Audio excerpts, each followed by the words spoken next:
भारत और ऑस्ट्रेलिया के बीच Adelaide test अब समाप्त हो चुका है। टीम इंडिया को 10 विकेट से करारी हार का सामना करना पड़ा।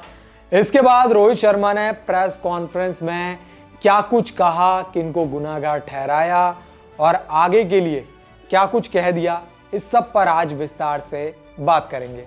सबसे पहले रोहित शर्मा से जब हार की वजह के बारे में पूछा गया तो रोहित ने कहा कि हमने बैटिंग बेहद खराब की, कुछ मौकों पर हमें उन मौकों को भुनाना था, लेकिन ऑस्ट्रेलिया हमसे आगे रहा। और इसके अलावा उन्होंने एक बात और कही कि हमारे द्वारा जो बल्लेबाजी है, जैसा कि मैं पहले भी जिक्र कर चुका हूं कि उन्होंने बैटिंग को सबसे ज़्यादा कहा है कि बैटिंग ने काफ़ी ज़्यादा परेशान किया, क्योंकि हमेशा XYZ स्टेप अप नहीं करेंगे बल्ले से, हमेशा बुमराह गेंद से परफॉर्म नहीं करेंगे। तो उनका कहने का मतलब यही था कि पहली पारी में जो बल्लेबाजी टीम इंडिया ने करी वो काफ़ी ख़राब थी। इसके साथ ही उन्होंने ये भी कहा कि हम 30-40 रन पीछे थे। और इसके अलावा जो उन्होंने कहा वो ये कहा कि जब ऑस्ट्रेलियन टीम बल्लेबाजी करने पहुंची तो वहाँ पर हमारे द्वारा कुछ चांसेस छोड़े गए थे, और अगर ऐसे बड़े चांसेस हम ऑस्ट्रेलिया के छोड़ेंगे तो फिर ऑस्ट्रेलियन टीम का ये स्वभाव है कि वो चांसेस मिलने पर हावी होती चली जाती है। तो इंडियन टीम के खिलाफ हावी होती चली गई और इस मुकाबले में जीत गई। तो ये तो उन्होंने हार की सबसे बड़ी वजह गिना दी।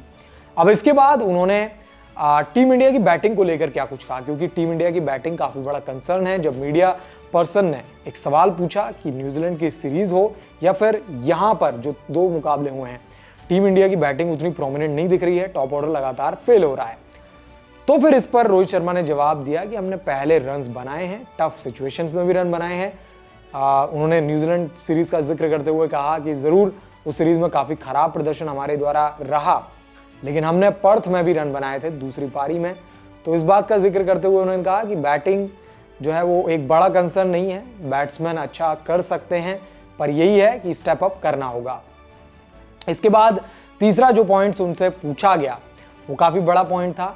वो ये था कि अब आगे ब्रिस्बेन में किस तरीके की रणनीति रोहित शर्मा अपनाएंगे। तो उसमें उन्होंने कहा कि हम सबसे पहले यहाँ से सब कुछ भुलाएंगे और इसके साथ ही गेंदबाजी में क्या कुछ सुधार हो सकता है उस पर काम करेंगे, बल्लेबाजी में क्या कुछ सुधार हो सकता है उस पर चिंतन मंथन करेंगे। तो ये रोहित शर्मा ने कहा है ब्रिस्बेन यानी गावा में होने वाले टेस्ट मैच के लिए। तो ये 3 बातें तो सबसे पहले मैच से रिलेटेड रही। अब इसके साथ ही एक आप सभी को पता होगा कि दूसरे दिन ट्रेविस हेड और मोहम्मद सिराज को लेकर काफ़ी ज़्यादा गर्मा गर्मी हो गई थी। अब उस पर जब सवाल पूछा गया तो रोहित शर्मा ने इस पर खुलकर कहा कि मुझे नहीं पता कि दोनों के बीच में क्या कुछ हुआ, मैं स्लिप पर मौजूद था और विकेट गिरने के बाद हम लोग सेलिब्रेट कर रहे थे।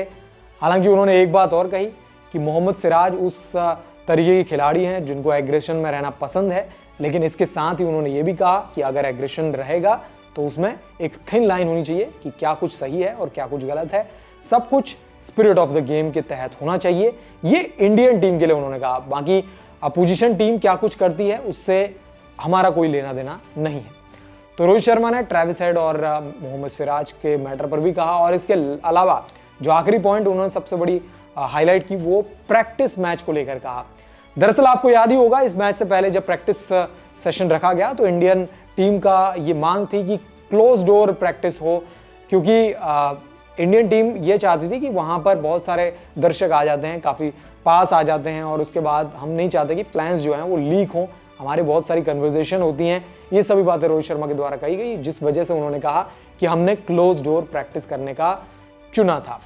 तो ये सभी बातें रोहित शर्मा के प्रेस कॉन्फ्रेंस की सबसे मुख्य बातें थी। हमने 5 बातों में आपको सारा प्रेस कॉन्फ्रेंस की समरी दे दी है। अब देखना दिलचस्प होगा कि ब्रिस्बेन में टीम इंडिया किस तरीके से कमबैक करती है। बहरहाल इस वीडियो में इतना ही। स्पोर्ट्स से जुड़ी तमाम खबरों के लिए वन इंडिया हिंदी के साथ बने रहें।